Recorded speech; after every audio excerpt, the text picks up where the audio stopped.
Hello, and welcome back to the Cooter Villa channel. I'm Scott Cooper, and I'm here with Noah Fisher, and we are here to discuss Aston Villa versus Crystal Palace from back on Saturday. Yes, we stopped the losing run.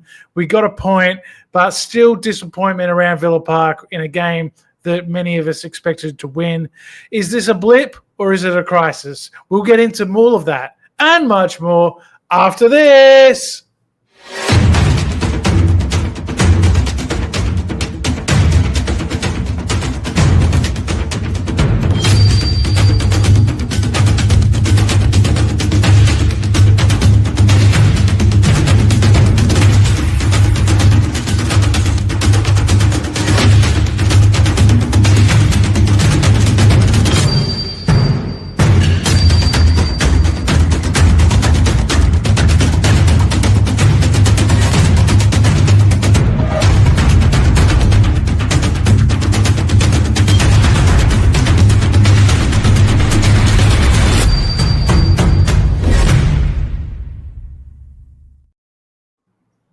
And welcome back to Coupe de Villa live for another week. And Noah, it's good to be back. We've got another big episode for everyone.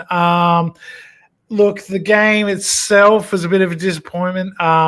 Pretty exciting if you're a neutral, I guess. But from a Villa perspective, we probably expected to get 3 points. We can't seem to be do that at the moment. There's some real issues at the back. How did you see the game? And do you think we're in a crisis? Do you think we can turn this around? Yeah, we can definitely turn it around, Scott. We're not in a crisis. I think we'll be okay. People also forgetting we had a few outs on Saturday as well. Konsar, we didn't have playing. Onana, we didn't have playing. It's just, yeah.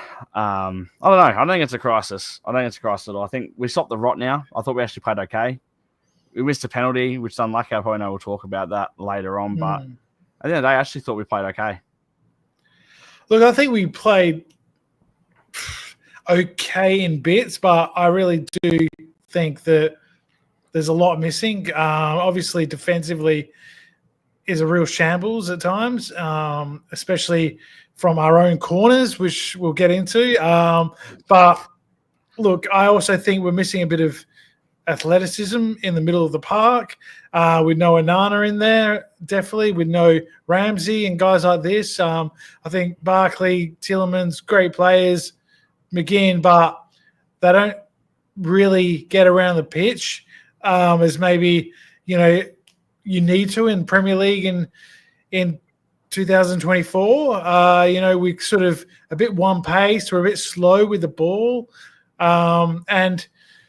We created a lot of chances in this game, and we're kind of really sloppy in the final third as well. I mean, I read a stat, Noah, saying we've created the most big chances in the Premier League at 41, but we've missed 28 of those chances.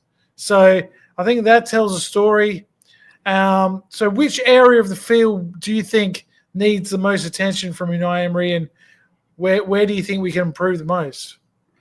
I look at the last couple of games, and we've been hit on the break a lot. Yep. Liverpool, we conceded from a corner. Crystal Palace, we conceded from a corner. And it's just like one of those things where they're two crucial goals. That first goal against Liverpool, I thought we started okay the game, and you probably said the same thing against Liverpool. We started all right. It seems like a while ago since you played that, but it's a real kick in the teeth. We're also conceding goals too early. I know Ismail Assar is a good player. He definitely played at Watford and then Marseille, and now he's at Palace. But I think it's just a confidence thing, Scott. I think everyone is very low on confidence. I thought Maatsen, rightfully got a start over Digne. I think he had a busy international break. Digne, so good to give him a bit of time off before the big Juve game. But I think this Juve game, is a big one. I think we'll beat them. And then it doesn't get bigger test than Chelsea away. Absolutely. There's a huge week coming up with those two matches. And I think that, I think the Juve game is a nice distraction, hopefully, and we can maybe get a bit of the feel-good factor back at Villa Park. There'll be a good atmosphere. There's a huge club coming to play at Villa Park. I think fans should be excited and just sort of put the league form to bed a little bit and like kind of forget about that, and going to this game knowing that in the Champions League we're still in the top 8. You know, we're actually still in a good position in the league. Funnily enough, it's a weird season. Teams are winning and losing, very inconsistent. You look at a team like Spurs, lose to Ipswich one week, beat Man City 4-0 the next week. City have lost 5 in a row, which is unheard of. It's really, yeah, and we're only 3 points off third or something, or fourth. So we're still in a pretty good position in terms of, points and the distance to the top 4. But just the way we're playing is really concerning. The way we're defending, we're giving away way too many chances. We're conceding soft goals.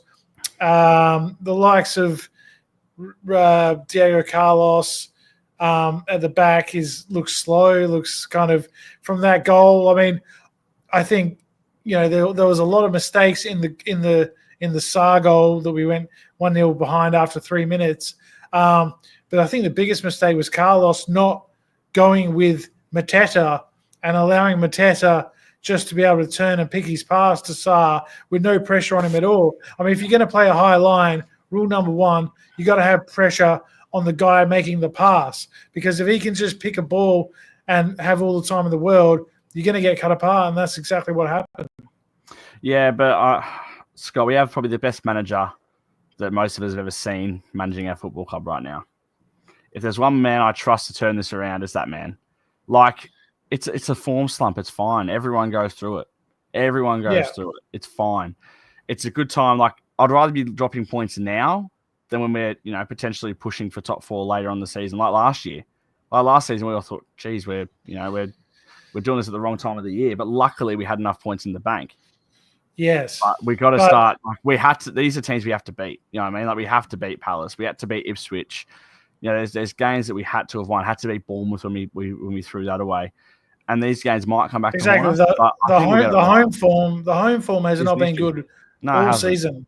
And that was, one of our strengths this time last season. We went on that massive run where we couldn't be beaten at home. And we really need to at least stop conceding goals at home, because that's a thing that, has, I guess, happened throughout Unai Emery's tenure. Is we always, even when we were blowing teams away, we give them a silly goal, right? We beat teams 3-0 and then they'd score in the last 10 minutes or something. And, that sort of thing happened quite a bit. And we need to, kind of be a bit more stingy. I agree with that. I was going to give a quick shout out. There are 2 Melbourne Lions members who were at their first ever Villa game on Saturday. Nice. So Pat and Evan were their first ever Villa games, good friends of mine. And they were out on Broad Street, and they bump into the only Unai Emery on Broad Street somewhere. So they got to meet the gaffer, and Evan said he ensured there's 3 points coming against Juventus. So, but what an experience for those two, by the way. First ever Villa game, and you get to go meet the gaffer, which I thought was pretty cool. But onto that, I think Jeff put a comment in before. I reckon we need Tyrone Mings back starting. I know he made that mistake against Club Brugge. He hasn't played since then. But he's a win at all cost defender, and it was a mistake and whatnot. But shit happens. I reckon he's a defend at all costs defender. He just has a crack every time. Get Consta back there in the middle with him, which it drops power for now. But when we were going for Conference League, that worked. It did work, and it's a good back line. Even Cash at right back was fine. I think we had Moreno and Digne going in and out of that. But I think we need to go back to just to defend. Martinez must be fuming. He must be absolutely fuming, Emi Martinez. Some of the goals that he's seen have been absolutely dreadful, and we need to get the back line right. And I think go back to the pairing that's helped us for so long, and just give it a crack. Just see. And he made a great save, Martinez, to sort of save us as well. I think a lot of people will look at the stats of this game and think that we were maybe unlucky not to win because we had more shots, we had more possession, we had a better XG than Palace. But I actually think that Palace could have won this game. Absolutely. We gave away some massive chances. It's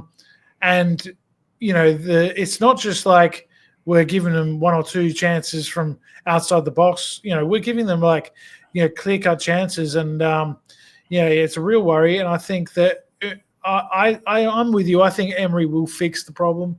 I think we will turn it around, and clubs go through these slumps. It's just it happens. It's football. But I also think that the club and the fans, are going to sort of start getting a little bit twitchy, a little bit worried. You can even tell with the atmosphere on Saturday that they're starting to get a little bit annoyed, and it's getting a little bit sort of toxic, a little bit nasty, and I hope that that doesn't happen more and more. I think this group of players deserve trust, and they deserve support, and we need to sort of just get back to sort of basics. And once we get one win, like a big win against Juventus or a big win against Chelsea, I think can just put us back on track. But absolutely. Let's talk a bit more about the game itself, because we obviously go 1-0 behind, and then Ollie Watkins takes a brilliant goal, I thought, or he thought a really well taken goal, a really smoothly taken goal, and something that you don't see from Ollie all the time, a real bit of composure to go around the goalkeeper and put it into the empty net. A great ball from McGinn too to set him up. And then we get the penalty, and this is where I'm going to have a bit of a rant, because Ollie Watkins should be taking that penalty. Like, I know that he's missed penalties in the past. I'm going to disagree. No, but listen to me. He's just scored a goal where he's looked like mustard, right? He's looked cool as ice, right? He's a striker. He wants to be scoring as many goals as he can. There's no one that can convince me he doesn't want to be taking the penalties. He's our goal scorer. He's just scored a great goal. And Tielemans had missed 3 of his last 5 penalties. Yeah, but if Watkins takes the pen and misses, the debate is different. Why is he taking that pen? He can't take a pen. If you had told me to pick a penalty taker, I'd have picked Tielemans, and I'd pick him again. I thought it was a decent penalty. I thought it was a great save. It wasn't a decent penalty. It was at a bad height. It wasn't really fully in the corner. If you're going to take a penalty with your side foot, it's got to go top corner or bottom corner. That wasn't it either. That was in the middle. I still thought it was a bad penalty. I still thought it was. Of course, it's a good save. Any save's a good save. But Chelsea had a lot of goal scoring forwards, and they let Lampard take them. You can't tell me that a striker. Yeah, but that's Frank Lampard. That's a different. I'm saying, different. It's still the same. No, it's not the same. Tielemans isn't a Frank Lampard, right? Yes, he gets the odd goal. It doesn't have to be a goal scoring forward that takes a pen. Like we had Louise on pens. It's got to be someone that's confident at hitting the back of the net, and I just don't. Tielemans doesn't fill me with. Joe, who I thought should have taken it, John McGinn. Okay, yeah, well, I'd be more. I think that he is, got that sort of feel about him. Or Rodgers. It would have been Rodgers' first ever pen if he had taken it. Look, I think Duncan agrees with me. Yeah, I don't think it's bad though. Look, I don't think it's the most awful choice, but I just think Ollie Watkins. Okay, Douglas Luiz had gone. He was the penalty taker earlier, right? And then Dougie took over, right? When Ollie missed the penalty. Can't remember who it was against, but West Ham. He missed a few. West Ham, right? Yeah, he missed a couple. I know. He missed against maybe Liverpool as well, if I'm right, at Anfield, perhaps. I don't remember. But then Dougie took over, and he was putting them away mostly. Missed against Olympiacos, but then he leaves the club. I'm just thinking it goes back to Ollie at that point. I just if Ollie had missed, it's a different story. I'm just putting it out there. If he had taken that pen and missed, I don't care what anyone's saying, he would be getting that much hate. He's not a pen taker. He's not a penalty taker either. We don't really have one. Well, I think he is a penalty taker. You got to see it from that perspective. If he had missed that pen, if Ollie Watkins had missed that penalty, you're coming on here and you're telling me that Watkins should never take a penalty again. Just putting it out there. That's how I see it. Not really. I don't think that. I think you are, Scott. I think he's a striker. He's paid to score goals. It's a different story. I don't know. I mean, I guess if someone from the defense or the midfield is an outstanding penalty taker, sure. But I just don't think there's anyone else knocking down the door. I mean, I hear that Pau Torres apparently is a good penalty taker. I mean, I don't know, but I don't see him in training. The outroar? Can you imagine the outroar if Pau Torres took a penalty and missed? Like, that's what I mean. Like, can you imagine the outroar here? So we give it to who I reckon has been our best player, our most calm player, who has been like most consistent all year, probably hasn't been in bad form, and you give it to someone, and because they miss, it's like, why'd you make that decision? You can't win. Well, but then I see the graphic that he's missed 3 out of his last 5 before the penalty was taken, and I'm thinking, oh shit, like I'm thinking this isn't good. You know, I don't know. I guess we'll agree to disagree, but I'm telling you what, Tielemans ain't taking the next penalty. Imagine that's for sure. Imagine he does. I don't think he does. No way. Well, to be fair, Dougley Luiz missed a penalty for Villa and he's not at the club anymore, so maybe does that mean Tielemans is on the way out? I'm just joking. I don't think so. I'm just joking. But look, so I'm not saying Tielemans is a penalty taker. I'm not saying he's a penalty taker. I don't think he is. But I'm just saying if the shoe was on the other foot and Watkins had missed, Villa fans would be reacting differently. This is what I thought. I thought this man should have taken it, but it would have been his first ever penalty. What about Bailey? Nah, I don't think Bailey. I think Rodgers would be a good penalty taker. Okay. Well, I think Ollie will take the next one if I had to lay a bet on it, but we'll see. But even saying that, we missed a penalty and then we shoot ourselves in the foot because from the corner, from the penalty, they go down the other end and score. And this is becoming an issue because I think this not only was it bad defending from the whole team, I thought it was particularly bad from Bogard, and he gets dragged at halftime, and it's not the first time this season he's been dragged at halftime. This is becoming a common occurrence, and I think the Unai Emery has to think long and hard. If he's going to put him in, he's got to kind of stick with him, or not play him because he's either ready or he's not. This sort of thing to drag him off at halftime every time he has a bet, it's going to destroy the kid. Yeah. He must be coming off thinking, oh my God, I'm going to get absolutely slaughtered on social media or by the press or whatever. So I didn't. I think we need a new right back, and that's been documented for 24 months, just about. But if Matty Cash is fit enough to play half the game, which he did, start him and then win the game and then take him off. That's the way to do it. The other way around, I'm not a huge fan of. But no, I agree with that. I agree with what you're saying. 100% agree with you. I'm not going to agree with that at all. And then there was another period in the game. I mean, we obviously get the equaliser, Ross Barkley, who I think was our man of the match. I thought he looked really good and scored a great header. Unbelievable for us. He has been just a sensational recruit, and it was an Unai Emery sign, and we all kind of know that. But what a player to bring across! Like honestly, and a good time to get him back from injury as well, because with losing a few players, Kamara, Ramsey. Konsa are all injured. Is there's someone else as well, isn't there? Kamara. Yeah, I said Kamara, but we've got a few injuries now. They're sort of piling up a bit, so it's good to get him back. And I thought he played really well. He's a very important player for us. He's very important. But then he scores the goal, and then Unai Emery took off Bailey and Rodgers, who didn't have great games. I thought Bailey actually was all right. Like a lot of people were absolutely destroying him on social media, but compared to the rest of the games this season, I thought this was far from his worst, and he was far from the worst player on the field that day. He was actually creating a few things, and I actually thought him and Rodgers were just starting to make things happen, and they got taken off.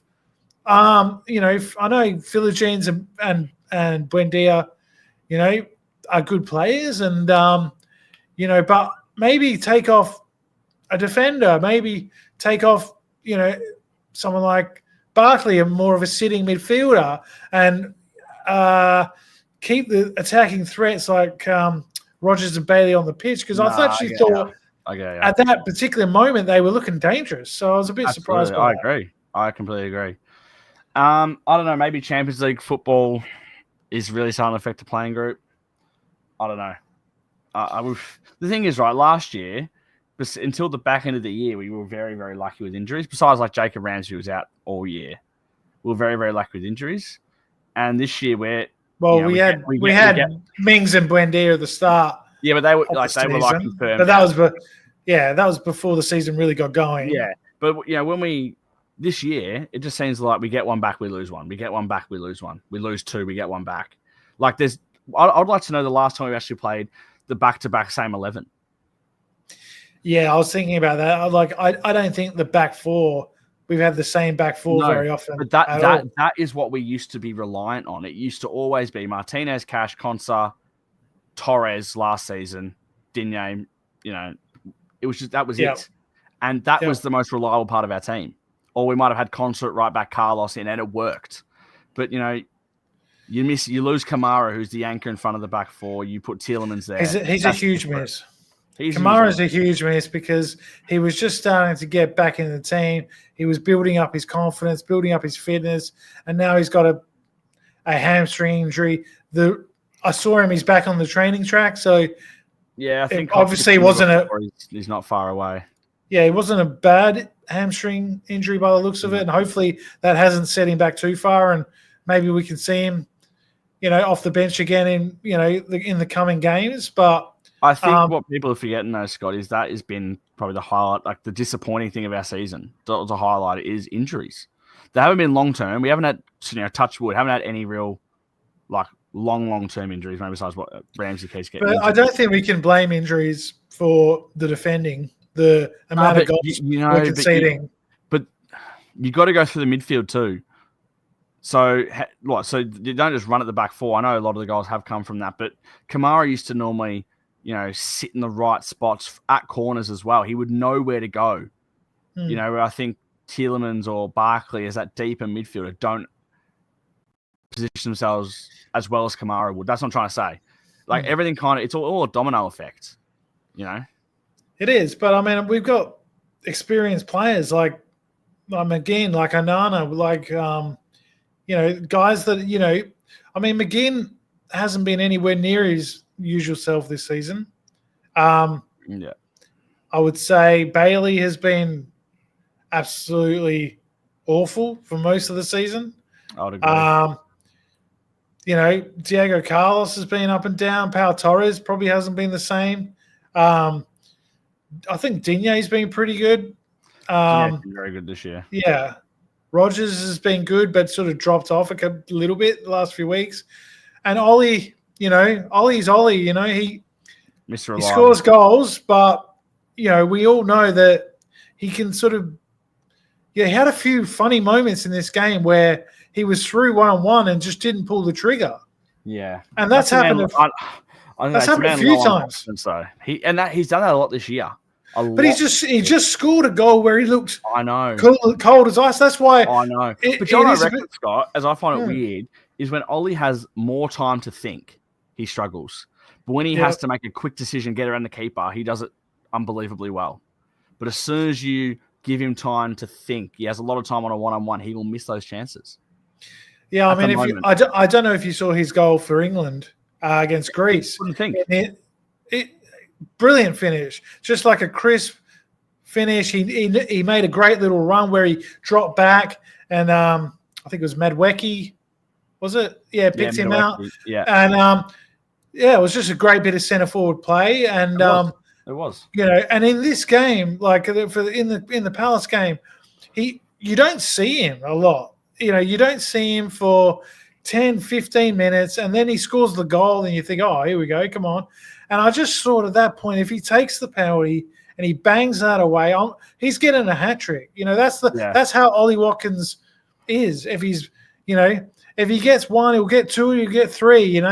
He'll get on a run. A lot of strikers are like that, but especially Ollie, he is a confident striker. Sometimes he can look clumsy and kind of slow and not confident. Other times when he is flying, he looks like, one of the best strikers in the Premier League, if not the best. So, yeah, I really hope he can take that goal and go into this Juventus game and, we're confident.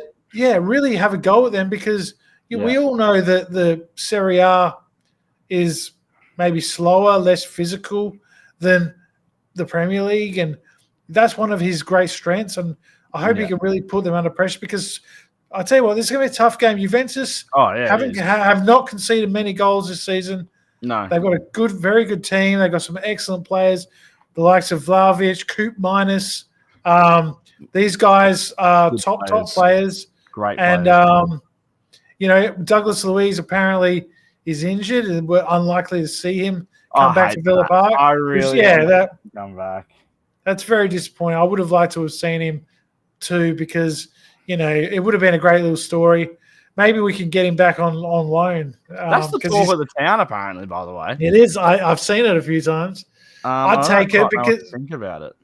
Well, I don't think we don't have a lone player at the moment, and Emery has always, tapped into that loan market. Yeah, I know.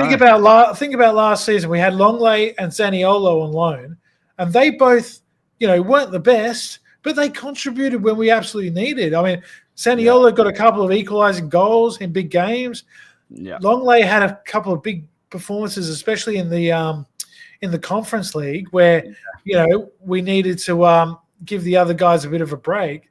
And I just think we're one short at the back in the centre halves, and we're one short probably maybe right back, as well. If we could get a right back's been an option for and a centre back on loan.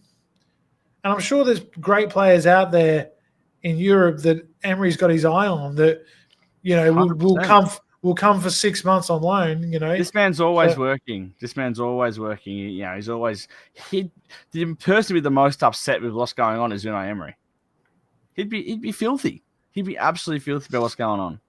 He would be because this is his most difficult period as a Villa manager. And look, it'd be interesting to see what he does in January because remember last January we got Morgan Rogers. I know. So maybe he could pull another rabbit out of the hat like that. That'd be fantastic. Imagine that. I've got to give a shout out, by the way, to my mate Sam, who hit 100 in cricket on the weekend. That's why he's saying 102. It was his first 100. He took 10 years off cricket and still came back and hit 100. So let's just say he's walking on cloud 9 around the boys this week. Awesome. He never asked anyone how his weekend was. Maybe he'll get a call. Maybe we get a call up for the Adelaide test because if you're on, the Aussies could do with a few batters, at the moment. His mum might have rung up. This is a guy, he's mature age, and his mum rang up Triple M and said he should be playing for Australia. That's not a word of a lie. So wow, amazing. I know if he's still listening, he's going to be laughing his head off right now because it's true. Oh, that's awesome. I love that. Well, let's do predictions because we were going to have Tommy here and do a bit of a quiz, but he couldn't make it, unfortunately. So I've got just a bit of a tenable for Noah. Is that right? So we're just going to do one little one just to finish off the pod. But let's get into predictions before we get into that. Juventus and Chelsea. Give me your predictions, Noah Fisher. Juventus, I'm going to go a 2-1 win. I don't know who's going to score the goals. It could be 2 own goals for all I care, but as long as we get the win, that's all I care about. And Chelsea, 1-0 win. Wow. Okay. I'm going to be even a bit more realistic, and I'm going to say... One word. Not really. I'm going to say a 1-0 win against Juventus, and I'm going to say a 3-1 defeat to Chelsea. Okay. I think that'll be a bit too much for us at Stamford Bridge right now, but look, I'm hoping wrong. I've predicted a few defeats this season, and we've ended up winning. So that is the plan. I hope that's what's going to happen. I really do hope that's what's going to happen. All right. So do you want to do this tenable? Yeah, or do you want to share your screen, or what's the go? Look, don't worry about it. We'll just do it without the squares. Sure? Should we? Yeah, no, okay, I'll do it. Just talk for a minute. Filling time. How's everyone going tonight? Good to see a few people in the chat. Duncan, Jeff, Coxie, Kieran's in there. If you've got any questions for Felicity Noah, was here at the start, but there's no Tommy, so I think Felicity left. I think it's true. I did see her drop off from Pakistan. So welcome. We're going nice viral. to have a new one. We are. Pakistan are actually another team that did well in the cricket recently against Australia in the one-dayers. Not in the T20s. Not so much in the T20s, no. But they had a good win against England in the Test series as well. They're flying. But I'm really looking forward to the rest of those Test matches. That's saying me, Kieran. Don't worry, it's so tough. Since the clocks have changed, I find myself sleeping in a little bit when my alarm goes off and whatnot. It is tough. Do we still have the DRB money to spend? I think we were struggling with Champions League FFP, so I'm not sure we'll be able to spend that till next year. But I'll happily be proven wrong. Interesting. But I don't know. Yeah, do you think we'll have money to spend? I don't know. I hope so. I hope so. I think we will. I think that was the whole reason we sold DRB and Douglas Luiz is that that was for FFP problems. So yeah. Are you going to share your screen here, Scott Nunn, or what are you going to do? Yeah, I'm ready. How do I do it again? Oh, geez. You go present. Yes. And then share screen. And then you confirm your screen. Yeah.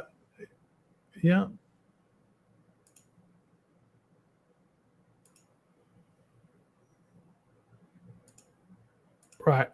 There we go. Okay. So I want you to tell us our last 10 opponents in a Wembley match. Easy. Easy? Okay. I've got the 10 here. So it has to be the last 10? The last 10. So there's one team we've played twice at Wembley. The rest we've all played once. Perfect. And you've got to tell me who they were. Okay. Last trip to Wembley was the Carabao Cup defeat to Manchester City. Man City are tenable. Shock. We then played Derby County in the playoff final. Derby is tenable. Whoop. We lost to Fulham in the playoff final. Yeah, Fulham are tenable. Arsenal in the FA Cup final. Arsenal are tenable. Liverpool in the FA Cup semi-final. Yes, very good so far. Getting them all in order. Manchester United in the League Cup final. Man United in the 2010 League Cup finals, correct? Yes. Chelsea. I know we played in the FA Cup final in 2000. I think it was. Yes, Chelsea in the 2000 FA Cup final is tenable as well. No, this is where I might struggle because you said we played a couple twice. 1, 2, 3, 4, 5, 6. 3 more. Three more. Man United are twice. We played them in the 2010 League Cup final and the 1994 League Cup final. So they're the one that's twice. Leeds United? Leeds United are tenable. I didn't know that was going to sneak in there. Yep. They were the 1996 League Cup final. Is there technically one more? There is 2 more. Okay, but didn't you say some counted for twice or no? The Man United's twice. So I got 1, 2, 3, 4, 5, 6, 7, 8. So show me one more. No, because Man United. Because I just wanted the last 10 opponents. Oh, okay. So Man United is just one answer, but we played them twice. Who we played in the FA Cup semi-final that year against Chelsea? Oh, I'm missing them, aren't I? I am. You are missing them.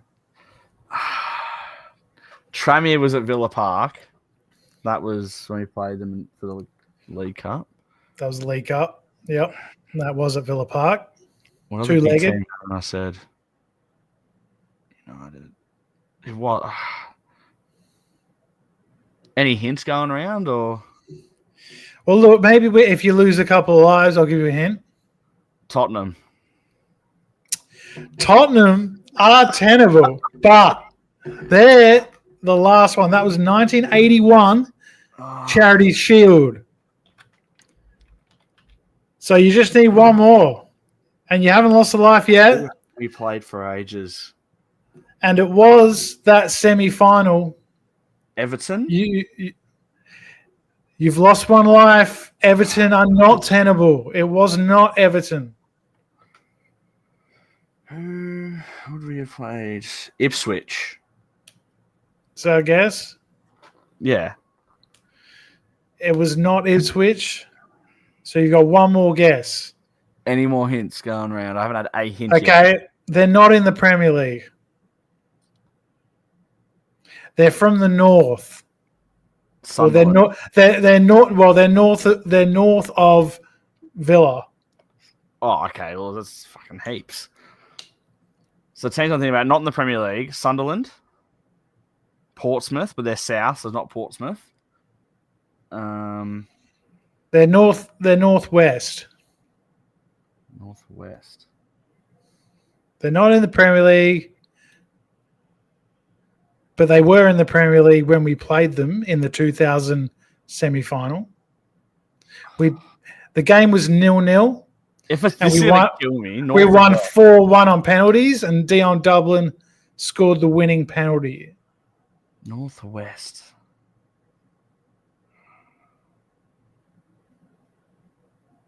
So you've got one life left, right? Bolton? Bolton? Is that a guess? No. Were you about to say they're tenable, though? I don't know. I think I'm going to go Bolton. Bolton is tenable. Well done. Bolton Wanderers. I was thinking like Wigan, Bolton, Blackburn. Yes, there's a few like that, but you got it. Well done. Well done. I flew through that, to be fair. I flew through the top 8. I would say the first few are pretty easy, but yeah, I was thinking some of those Bolton ones, but I'll read them all out in order now. So the last one was, of course, like you said, Man City in the 2020 League Cup final. The one before that was Derby County in the 2019 playoff final. The one before that was Fulham in the 2018 playoff final. The one before that was the 2015 FA Cup final against Arsenal. I got them in order for most of it. You did, and the Liverpool with the FA Cup semi-final in 2015. Then Manchester United in the 2010 League Cup final. So you got all these in order. Then you went Chelsea as well, which was in order, the 2000 FA Cup final. Then you skipped over Bolton, and you went to Leeds, which was again in the right order at 1996 League Cup final. We were at the 1994 League Cup final, which we won as well, but you'd already had United, so they were already ticked off. And then it goes all the way back from 94 to 81, the Charity Shield against Tottenham, which was 2-2, and the Charity Shield was drawn that year. So, yeah, well done. No, I think you did pretty well there because I'm very happy. You know there was 5 or 6 easy ones, but a few difficult ones. I remember, like in my time supporting a Villa fan, we've been to Wembley a fair bit, which is a good thing. You know, just means you're doing okay. There was a long time there that we didn't go to Wembley at all. And then you kind of gave me the Leeds one because you said United was 1994, and I knew that we played Leeds in 96. Right. So that's how I kind of got that one. Sunderland was a guess. Not Sunderland. Spurs was a genuine guess. And Bolton, it was a genuine guess as well. I was thinking about some clubs that were over that side. Well done. And I've got some other ones coming up. When Tommy's back on, you know, we can do some head-to-head. I've got a really interesting one where... no competition. Tommy, if you're watching this, you're no competition. Like it's just... Well, I've spiced it up, Noah. So you guys are going to have to know things about each other. There you go. Yes. What? Oh yeah. What? Yeah. So that's a little tease for yeah. So that's going to be a good one. But that's probably a good time to wrap up again. Please keep the faith with the team. Keep the faith with the podcast as well. Tell your friends about it. Like and subscribe. Share it with your friends. We'll be back after Chelsea, but you never know. Look out for us in the midweek, because if we have a big win against Juventus, we might just hop on after that game anyway, Noah, because that's what we did after the Bayern game. So look out on the socials. We're on X, we're on Facebook, we're on Instagram, we're on TikTok, we're on it all. So make sure you give us a follow over there as well. Up the Villa, and we will see you next week. Catch you later.